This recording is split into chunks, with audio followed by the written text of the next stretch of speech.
Guys, we are witnessing, which is my camera, that one. This one, Matti. We are witnessing. We only did this for like 2 years, but sure. I'll try again. We're witnessing the great reshuffling of power in the Middle East. Two big headlines happened this week. One is the MBS and Trump meeting, and the second one is the new plan for the Middle East, the Trump 20-point plan, goes through a vote in the UN Security Council. Two very dramatic events, very substantial. The headlines are F-35s for the Saudis, tanks for the Saudis, civil nuclear power for the Saudis, the AI for the Saudis, the best of the fastest. Basically, the same things that the U.S. is selling Israel will go to the Saudi Arabians. No, these are things that Israel doesn't have. We don't buy American tanks. That's true. We have better tanks. We have our own tanks. Yeah, so they're getting all the best off the shelf, the top shelf of the American equipment. And at the same time, the Trump White House manages to approve in the UN Security Council, which is no small feat. It's shocking. I was sure that Russia would veto this vote. I'm telling you, they did. They did. Yeah. But no, they abstained. This time. Yeah. That's what I'm saying. So there was there was a conversation between Bibi to Putin just this week on the phone, and after that, the claim on the UN got dropped. I will just say that maybe our prime minister need to get a clap about that. Maybe. We Nobody don't know. knows. Maybe there's a Trump and Putin conversation that took place that we're not aware of. Because what we're looking at here is dramatic on every level. The last couple of weeks have been very, very quick when it comes to headlines. This is beyond quick. This is in one fell swoop. It's completely restructuring the power balance in the Middle East. And if you think about this, Iran, the arch nemesis of all free countries and all Western countries, they've just taken a substantial loss by these two events taking place, where all their allies are now aligned with the U.S. Every power move that they had is almost removed from the table, and this happened in just a couple days. Yeah. Very impressive. Yeah, but so far it looks like the Hamas terrorist organization is not happy with this passing the United Nations Security Council resolution, because they said that any kind of international force in the Gaza Strip will be treated like they treat Israel, which we know that means they want to kill them and wage a war. With love and kisses hugs. and flowers. Yeah. So let's just talk about this for a second. I feel like we need to sort of set the record straight on what Hamas is planning to do. So just before we start, Please, Tomer, you do it. you do it, okay, Toma. click the subscribe button. But happier, you look like you're depressed. I'm not. We really need your help. We need you to click on the subscribe button, hit the like button, and Leave a comment. leave a comment. And I'm not good at that as Yair is good at that. But it's super important for us to get to more people and spread the truth about what's happening in Israel. Yeah, and here in the studio, by the way, guys, we have guests from Lancaster, Pennsylvania. That's a Amish area. And we have a guest from Ohio, which I've been to both places. Not sure where in Ohio, but it's great to have you here with us in person. And next time you guys are in Jerusalem, make sure to leave us a comment, email, and tell us that you want to come and visit us here at the TBN Israel studio in Jerusalem. And we'll love to have you here. Yeah. We have great coffee. And there's no charge. We just do this because we love connecting with people in person. Exactly. That's the main part of it. So to go back to what we were asking, I feel like we need to address this issue for a second. Which issue? The issue that America is about to sell $1 trillion worth of the best of the best military deal? Hamas. Oh, you're talking about that issue. I'll ask you in question form. Okay. Yair, did you ever expect Hamas to lay down its weapons and say, oh, we were wrong about this whole violence and resistance thing. We're going to go the peaceful route. Did you ever expect that to happen? No, I didn't. That's why I don't expect the 200 terrorists that are stuck in the tunnels to go back and start selling shawarmas or falafels when they're back in the Gaza Strip. There are only 100. Exactly. They're going to do what they always have done, and that's rage terror, incite against Israel, and harm the Palestinian people in Gaza. Yeah. So here's what we reported on just a few days ago. The U.S. just solved many, many pieces in the puzzle. Some of them were incredibly complex, and for 2 to 3 weeks, the headlines didn't make sense until the resolution was passed in the UN and until the MBS and Trump meeting. And I'll try to do Maybe this. explain what's MBS to our viewers. Mohammed bin Salman. Yes. Which is very different than MBZ, Mohammed bin Zayed. That's the UAE. Mohammed bin Salman is the chair. The Crown Prince of Saudi Arabia. The Crown Prince of Saudi Arabia. He's not actually the official leader. Yeah. He's the leader to be of Saudi Arabia. and there's a power struggle that's going on there. And part of this is really solidifying him, who's considered to be, for the most part, a moderate individual, aside from their treatment of certain We know who's moderate in these days, you know. Yeah. You have Al-Qaeda leaders considered as moderate individuals. They only rarely disappear journalists. Yes. In suitcases in Turkey. In multiple pieces. Anyway, back to our point. He's considered, MBS is Mohammed bin Salman. He is the crown prince of Saudi Arabia. Yeah. Saudi Arabia is the crown jewel of Sunni Islam. That's important to note. Yeah, Mecca is located in Saudi Arabia, Yes. which is the number one holiest site to Islam. Yeah, we just came back from Dallas, which I call The Mecca of Christianism. Christian Mecca or Christian Temple Mount. Mecca is the Mecca of Islam. Yes, the real one. But importantly, Iran, they're the crown jewel of Shia Islam. So it's Sunni versus Shia. It is as opposed and as angry of a relationship as, let's call it, Protestant and Catholic Church 400 years ago. I mean, violent to the point of war.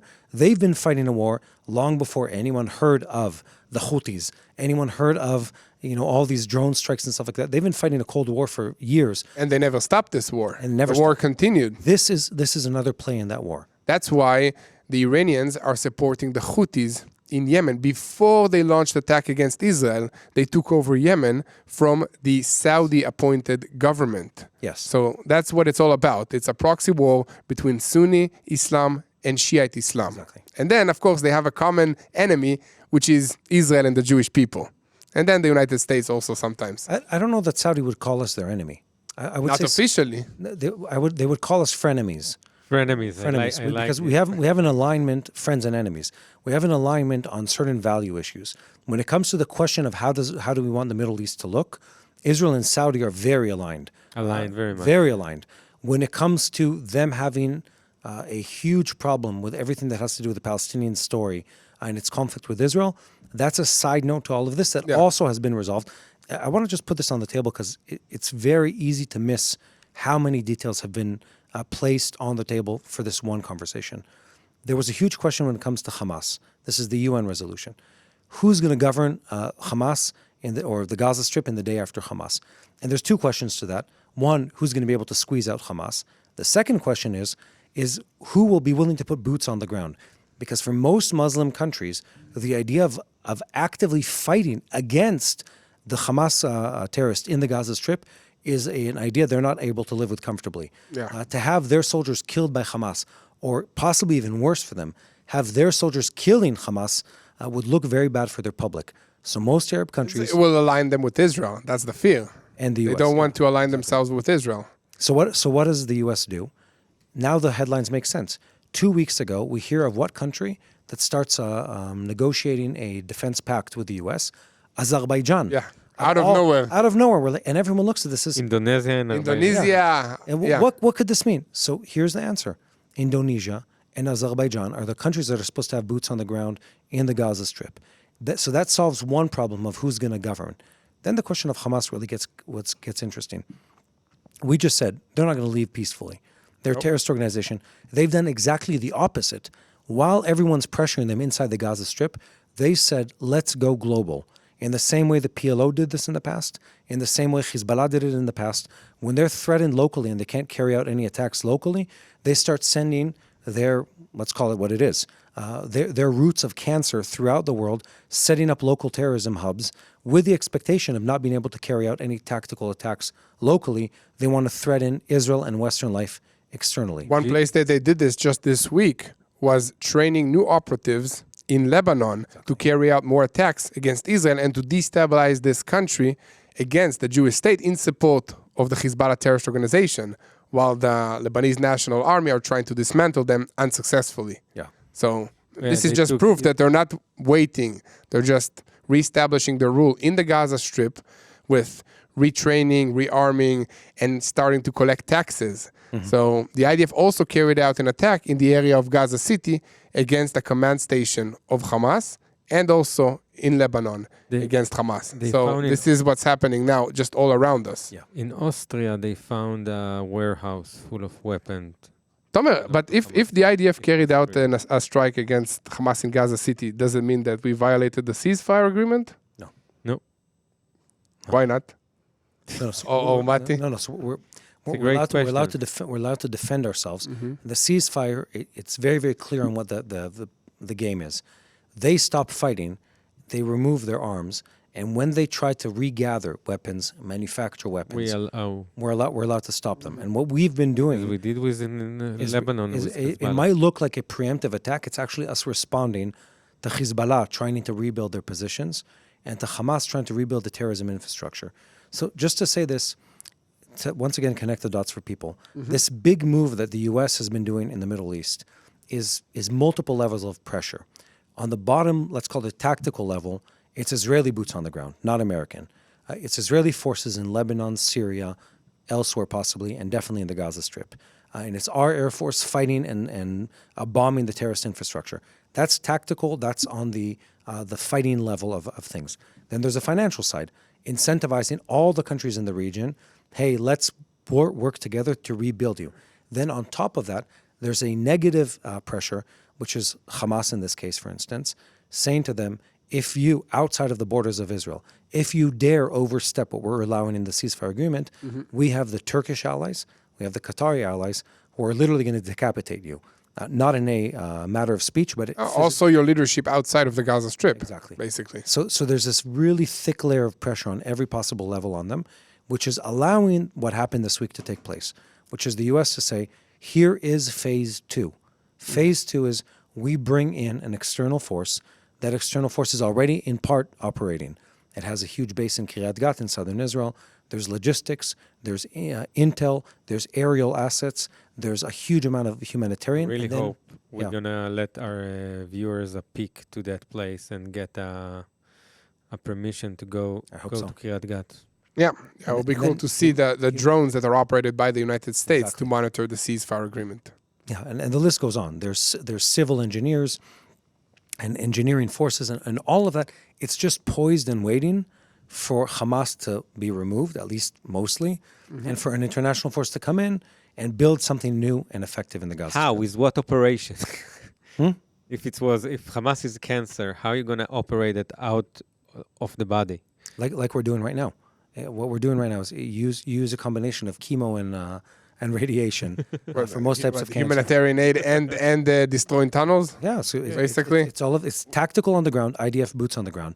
It's civil, forcing food all the way to the people themselves, and it's Bypassing Hamas. bypassing Hamas, and it's international in the sense of pressuring Hamas leadership. By the way, Hamas now has it used to be separated. Military leadership was on the ground in Gaza, and what they call diplomatic leadership or political leadership would be outside. Now it's all mixed up inside Hamas. Not there- sure who's the there is no number one leader in this But organization. not only that, they have military presence outside of the Gaza Strip now. They're really trying to spread out their terrorism. Let's call it diversify their portfolio. That's Yeah. what they're trying to do. You saw that? Yeah, in we South just had a terror attack not far from here a few days ago Which one? in Jerusalem. The one south of Jerusalem? Yes, Yeah, we had several. yes, exactly. Yeah, and this is With what the people, four Israelis got injured. one killed, one were killed. 3 injured. 60 years One of them old. might have been blue on blue fire. Friendly fire. But so that's in where I serve in reserves, and in that region, in 1 week, this is all Hamas, by the way. In 1 week, there was a small terrorist attack that was carried out a couple days ago, and then a week and a half before that, there was a very large terrorism group. While me and you were in the U.S. traveling, 40 people that were apprehended. A very substantial infrastructure was trying to carry out a much larger terrorist attack. And they arrested them. They had vehicles, they had cars, they had weapons. Vehicles and cars are the same. Vehicles and cars and motorcycles and automobiles. and driving machines. Anyway, so they had those, and they had weapons, and they had cash, and they had their marching orders, all poised to do a substantial terrorist attack in Israel. Yeah. So that combined, you understand that Hamas is doing everything they can to export terrorism. And what happened in the UN, sort of pivoting back to what we're trying to talk about, is an amazing, amazing move carried out by the U.S. Where think about it, they were able to circumvent or negotiate or both cause the Russians and every other country in the Security Council to approve their plan for rebuilding the Gaza Strip. And you got to hand it to them. That's a huge achievement. very hard That's a thing to huge do. achievement against the Russians, against the Chinese, against every major world power. Yeah. To get it passed. But what's very interesting to me, Mati, is that in Israel, despite the 2 years of war, the economy is becoming stronger and stronger. Maybe you can share about our partner for this show. Okay, so our partner today is Wise Money Israel, and these are people we know, and I don't say this lightly. Every war always comes with this warning: the economy is going to collapse. The economy is going to collapse. And although we've had better years, Israel usually has very, very good years. This was just a good year. On a bad year, the Israeli economy grows more than most European economies. On a bad year. On a bad year. On a good year, it's multipliers of that. Our partners today are Wise Money Israel. They are your answer to the question: I have money in a 401k. I have money in an investment fund. I have money that I'm holding under my mattress, and I'm looking for an investment opportunity. And I also want to bless Israel. Well, this is your way to do that. They are registered in the U.S., they're registered in Israel, and they allow people to invest directly into the Israeli economy through stocks and bonds. They're registered, they're licensed. I know them personally, you know them personally. Good people, hardworking and honest people that have shown results for a really long time. They have clients from all over the world. And right now, people can get an opportunity to work exactly with them or directly with them and both bless the economy of Israel by directly investing and also make a return on it. This isn't a gift, not a donation.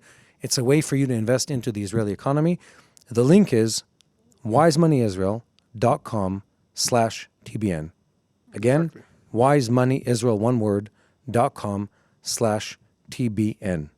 Cool. Yeah. Let's go to the Saudi aid package, Mati. I think that's like a huge deal. $1 trillion worth of F-35 fighter jets, meaning the ones that Israel has also.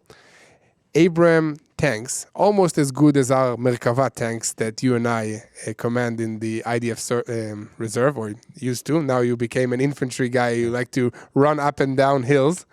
And what does that mean? Because now Israel has air superiority over basically all our enemies in this region, or all our allies as well. But now they will have the almost exact military capabilities as us. Of course, that Israel modifies its technologies, its military technology with Israeli-made systems. So it's not going to be exactly the same. Plus, we have pilots that have many years of experience, especially in the past 2 years alone. So I wouldn't be worried just now, but this is like a huge purchase.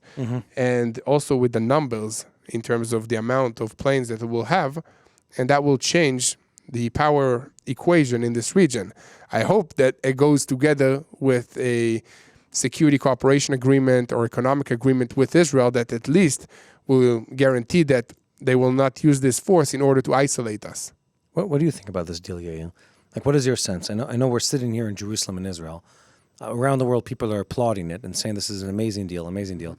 And I look at this and I say, Saudi is both a friend of our interest, but they're not necessarily a friendly country. And one day, and it might not be that far in the future, they might hugely disagree with us on a topic. And then we have a problem with them having F-35s. Yes, exactly. So what I hope about this deal is that, first of all, Israel has like a back deal that the U.S. guarantees to sell us the next level advanced aerial defensive system and anti-aerial defensive system. So that's what I hope, that while they signed to these planes with the Saudis, then we will get the next batch of, the new iPhones in the block, so that we will maintain our qualitative edge in terms of military technology in this region. That's something that I hope. But on the other hand, I hope that this agreement will be beneficial to both countries in a way that none of us will want to violate it, because it will cost us so much. Kind of like the Israeli-Jordanian peace treaty that has, benefits to both sides, especially to the Jordanians, so that they don't want to violate this agreement with Israel. So I hope that there will be any kind of mechanism that will make sure it lasts after, the term of President Trump in the United States. I have a question about it. So I feel it's already, we already see what they're asking, because in the UN treaty, there is one thing that they somehow passed something that we didn't thought about it before the war, and it's a call for a Palestinian state. And in the UN security... Come on, Tomer, that's not news to us. Yeah, but that's not news. But that's what Saudi asked for, having a normalization with Israel. But they've always said that. They've always said that any kind of normalization with Israel, any kind of Abraham Accords involvement on their behalf. Will have to be after the resolving of the Palestinian-Israeli conflict. Yeah, They've always said it. They've been super open about it from the get-go. They've never changed their tune on this topic, and you can understand it. They're positioned as the leaders of the Sunni Muslim world. They can't possibly move forward when the war cry of the Palestinian or the pro-Palestinian or anti-Israeli agenda, especially in the Arab world, always is Al-Aqsa's in danger, Al-Aqsa's in danger, which is Always. It's the state behind the mound over there behind us. Exactly. So this is the rallying cry of the Arab world. We can't possibly expect them to move on without addressing the issue, and they're not. They're getting in this UN resolution. They're getting an answer to their question, and it's vague and it's unclear, but it says along the words of a pathway to a Palestinian state. I think the thing that I would say concerns me the most is that they're going to get a so-called civil nuclear program from the United States of America. I think that from civil to military, the pathway is not so long. I have no That's idea. the point. That's the point, right? That is the point. Exactly. The point is, there's this whole notion that my enemy's enemy is my friend. Who is the biggest enemy of the Iranians? The Saudis. Unlike what people think, Israel is their Secondary, yeah. Israel's their ideological enemy. Israel is their let's call it the counter hero, or we're the hero, they're the enemy, the villain, but whatever. We're the sort of the antithesis of their character, and what they are is they look at us as we're proof that their ideology failed. But their next door neighbor, literally, Yeah. and their regional enemy and their enemy within the Muslim world are the Saudis. They've been exchanging blows with the Saudis much longer and much more actively than they have with Israel. It's just, it was Arab on Arab violence, so people weren't talking about it in the Yeah, past. and I think basically Saudi Arabia wants to have the same nuclear level capability as the Iranians claim that they have at the moment. Yeah, you're right. So that they won't jumpstart to receiving a nuclear bomb, while the Saudis don't even have a civil program for a nuclear bomb. That's happened with Japan. Apparently, they had civilian and nuclear, and they turned it into A military one? military. So, one. but the question is, why are you surprised that I'm right, Tomer? It was a very... No, I didn't- you're right. We could have never seen this coming. Yeah. No, I didn't. I thought about the F-35, about the game changer, but apparently The nukes, I think, are the number one. number one. No, because they're asking a changer. different question. The U.S. is asking a different question. So with the Qataris, they signed a defense pact with them, right? And the defense pact says there will be U.S. troops on the ground in Qatar, and if anyone attacks you, it's as if they attacked the U.S. troops in Qatar, and therefore they will fight back, not necessarily on your behalf, but in a war of self-defense. And that's how the U.S. is defending Qatar against Iran. Yeah. So here they're saying, let's step this up.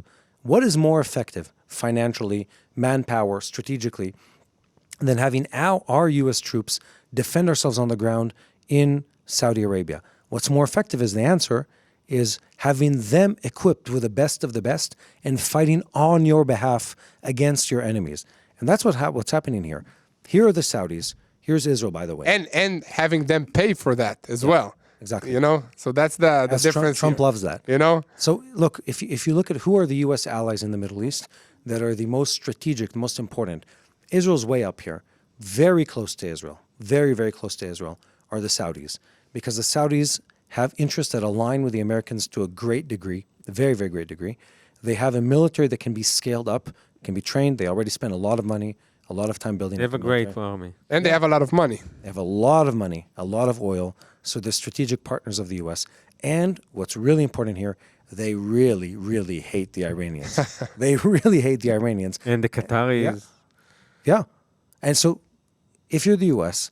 and you ask yourself the question, how can I best protect my interests in this region? How do I not have to keep the Sixth Fleet, floating around in this area?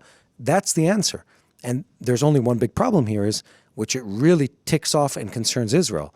And then you have to sort of navigate those two relationships in a way that works for everyone who's involved. Which looks like if they join the Abraham Accords, it's a win-win for everybody. Yeah. For Israel, Saudi Arabia, presumably for the Palestinians also, according to what Trump stated. Look, there's, without getting too in the nitty-gritties of the U.S.-American relationship, this whole move that's happening with the Palestinian state it's not a surprise to anyone. It might be a surprise to the Israeli public who doesn't really track with American politics, but the American government has been abundantly clear from several different voices in stating repeatedly, we will have a solution to the Palestinian issue because that is the only pathway to bringing the Saudis into the fold. That's been very clear. If you listen to what Lindsey Graham said the other day, he said it clearly that he's speaking on behalf of the American government. He says there never was a time where the two-state solution was not part of the solution. And anyone who thinks there's a one-state solution that is the pathway long-term for Israel is delusional. And he's correct in that because they analyze better than we do sometimes the fact that from when it comes to international diplomacy and pressure on Israel, we have to take this issue off the table. It has to be resolved. It causes more damage on what we call asbara, which is, let's call it public relations, public diplomacy. When it comes to that, it causes immense damage to Israel around the world. We have to resolve that issue. And what's happening here, it doesn't fully resolve anything because you can't really resolve anything fully in this sense. But it really, with regard to the Palestinians. but it's a strong signal of where things are going. That's what it is. Yeah, but what's up with this whole AI chips? Do you know about that? Tomer, you? What, the AI chips? The AI chips. I'm curious about that.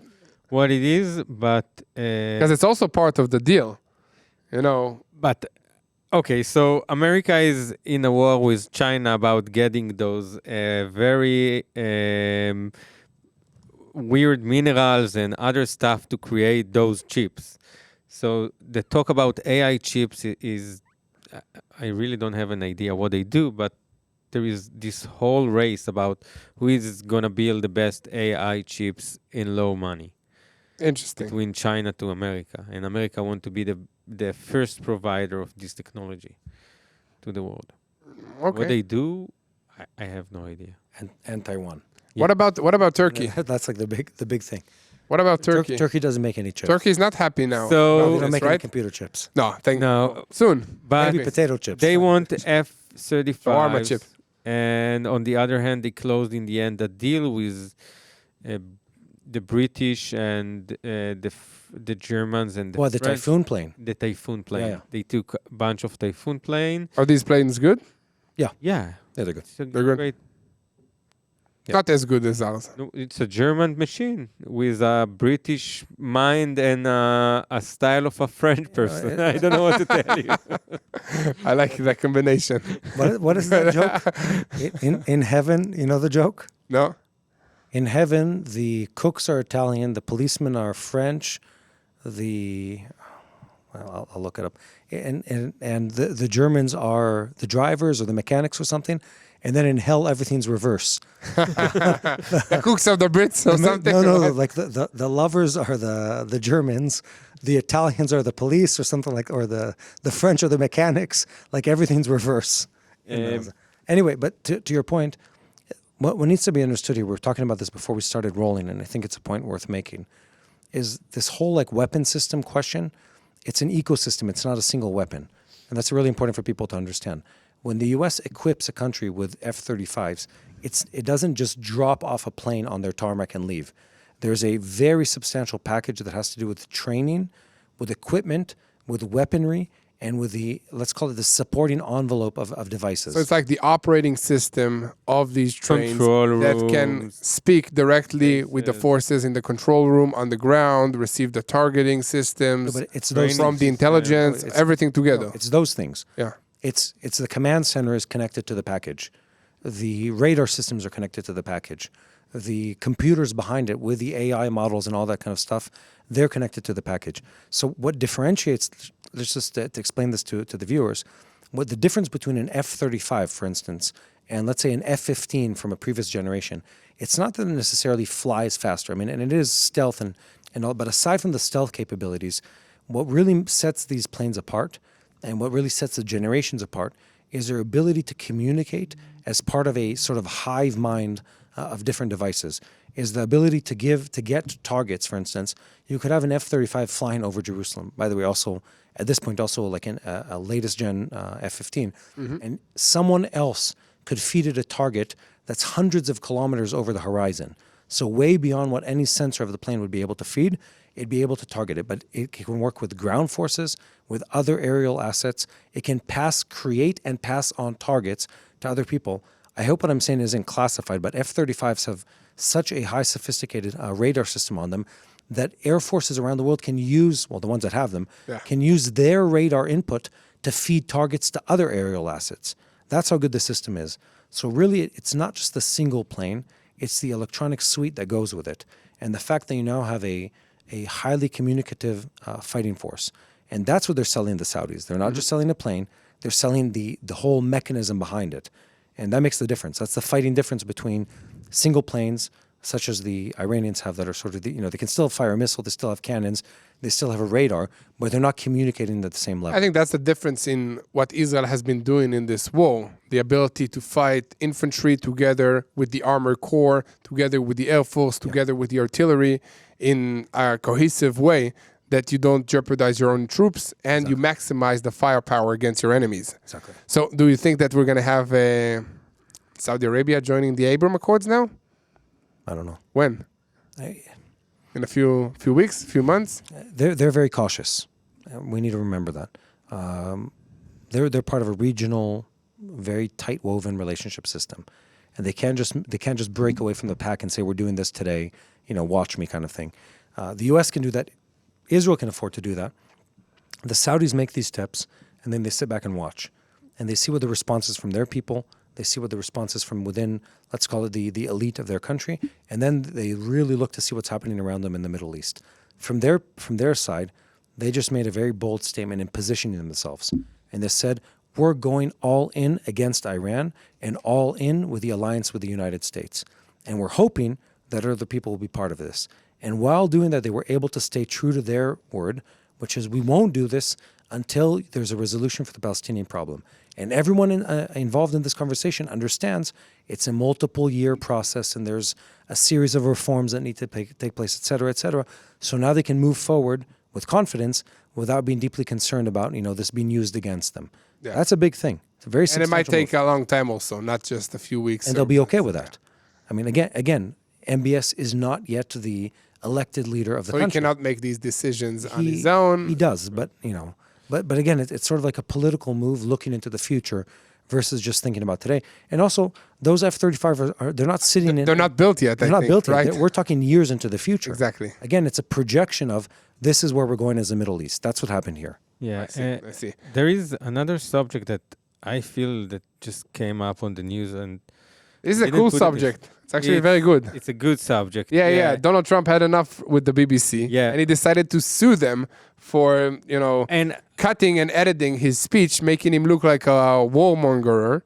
And in response, they started to fight within themselves and say that, this was not us. Some journalists are saying, yes, we were told to report against Israel throughout this 2 years of a war, and we were told to report against Donald Trump. And one of the heads of the BBC are saying that our goal, BBC Arabia, our goal was to be like Al Jazeera, Mati. Did you hear that? He said that our top-level journalism was to be like Al Jazeera, which is like a mouthpiece for Hamas, for Qatar, and this is the BBC we're talking about here. Yeah, we fighting the lies every day. We talked, you stand and had whole shows about how information and fake news running over about Israel. And I feel that time that the BBC, they just found a whole operation of how they reported ran through and how they were lying. And I believe that in the next couple of weeks we will hear more about it. But how you can fight a force like that? The BBC was the thing that telling the truth. If you wanted to be a somebody, you're saying, yes, I was watching that on the BBC. This is it's officially everybody were facts, feeling that you're exactly. like, wow, you're so smart. And apparently, well, it seems like the world is flipping, and this is something the Bible is telling us, that truth will be lies and lies will be truth, and everything will be upside down. And the enemy is losing on the battlefield, so he's now trying to win in the public opinion, in taking the hearts of people away from what is truthful, what's happening here on the ground. What we keep saying is that the only way to fight lies is with sharing the truth. And the only way to fight a spiritual war is by praying. So, guys, this is what we call on you. When you hear something, make sure you do not just say, okay, I saw it on TV. That means it's correct. It's not, doesn't happen like that anymore. You need to research. If something sounds like it's not true, maybe it's not true. So I would say research, but then also pray and ask God to give you the discernment to understand what is truthful and what is wrong. And then if you want more information, you can always watch us here at TBN Israel, and make sure to, of course, like, share, subscribe. It helps us reach more people with what is happening. This is what we're doing. We are here every day to share the truth so that you will know how to pray for the peace of Jerusalem. I want to add one thing to what you're saying, Yael, which is I falsely believed, and I've said this before the war, I falsely believed that the truth is somewhere in the middle. There's a gray area, and some people report from one angle, and some people report from another angle. And what has come to light time and time again in this war is that simply that is not the case. There's some part of the people, and I would hope to count ourselves in that group, that do their best to report the truth. And then there's another group of people that intentionally lie. They don't, it's not opinion, it's not policy, it's not agenda. They actively lie, and they lie to their audience day in, day out. There's been a ton of research done on what the BBC's done throughout this war. Just a small example would be the fact that they only report about the Gaza Strip without ever using the words terrorist or Hamas. So if you read through their articles, you would understand that the IDF is fighting against no one. It's just on a conquest trip throughout the Gaza Strip with the goal of killing civilians and destroying homes. There's no mention of who they're fighting against. Sometimes they'll say local militias, but there was a bunch of research done on this topic that just shows you how systematic it is. And it goes on. Where were we? Up north. The IDF was actively preventing a genocide from taking place against the Druze people.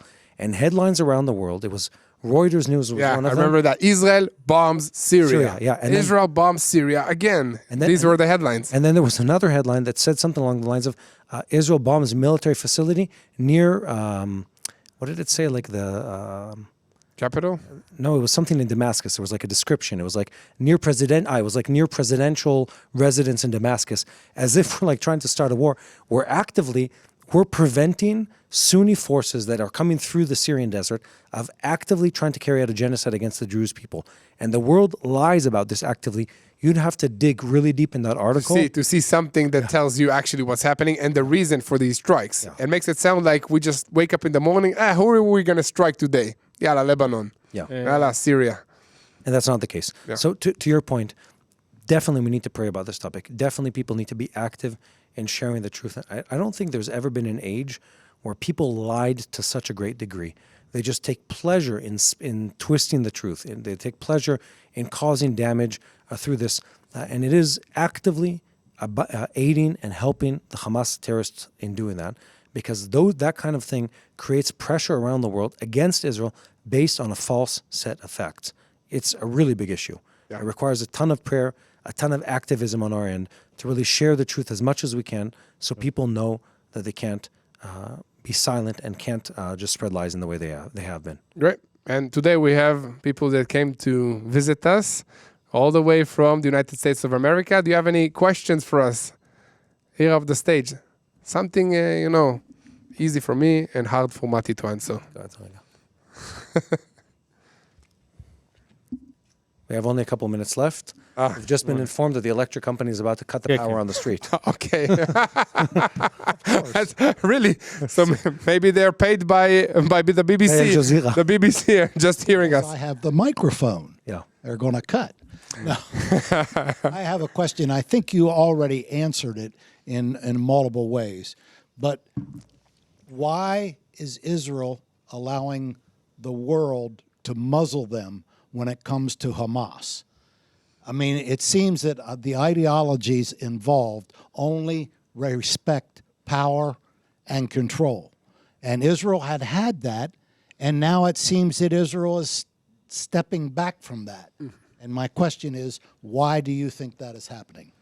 Well, I think, first of all, that the world is treating the Middle East like a Western observer.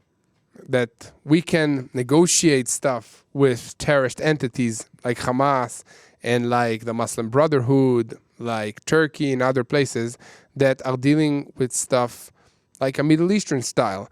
And now that they see that Israel is the only one that they can talk with, then they try to pressure them to act in a way that is more Western, so to speak. And of course, nobody wants to fight wars. Nobody wants the wars to continue.